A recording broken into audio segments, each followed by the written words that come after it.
आप देख रहे हैं देश प्रदेश। कैश कांड मामले में सुप्रीम कोर्ट ने जस्टिस यशवंत वर्मा की याचिका खारिज कर दी है। अदालत ने उनकी याचिका को सुनवाई योग्य नहीं माना। दिखाते हैं आपको पूरी जानकारी क्या है। कैश कांड मामले में जस्टिस यशवंत वर्मा को सुप्रीम कोर्ट से बड़ा झटका लगा है।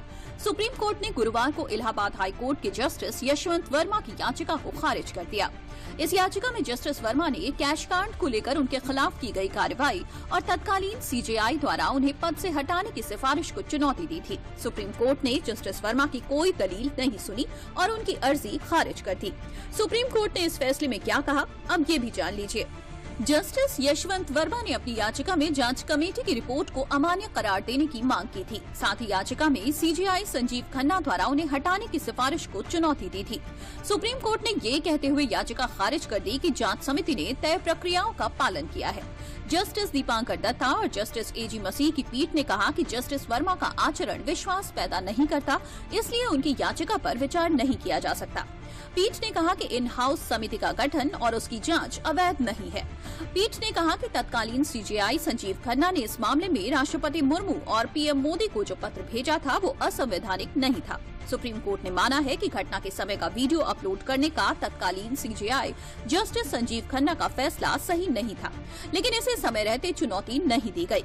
इस फैसले से संसद के लिए जस्टिस वर्मा के खिलाफ महाभियोग की कार्रवाई तेज करने का रास्ता साफ हो गया है।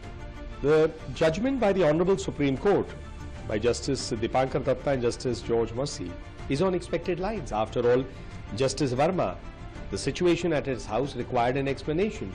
How could there be such large sums of unaccounted cash within the perimeters of his own residence? And he did not present himself before the inquiry panel, which was set up by the then Chief Justice of India, Justice Sanjeev Khanna. And the then Chief Justice, Justice Sanjeev Khanna, as the judgment now also says, followed in letter and spirit what is the procedure to be followed when such an allegation comes against a sitting judge. So therefore this judgment is on expected lines. आपको बता दें कि justice Verma की दिल्ली स्थित सरकारी आवास में 14 मार्च की रात आग लग गई थी। इस घटना के समय जस्टिस यशवंत वर्मा घर में नहीं थे। उनके परिवार के सदस्यों ने आग बुझाने के लिए फायर ब्रिगेड से मदद मांगी थी। दिल्ली फायर डिपार्टमेंट ने तत्काल एक टीम को जज के घर भेजा था, जिसके बाद जस्टिस वर्मा के सरकारी बंगले में आग बुझाने के दौरान भारी मात्रा में कैश देखा गया।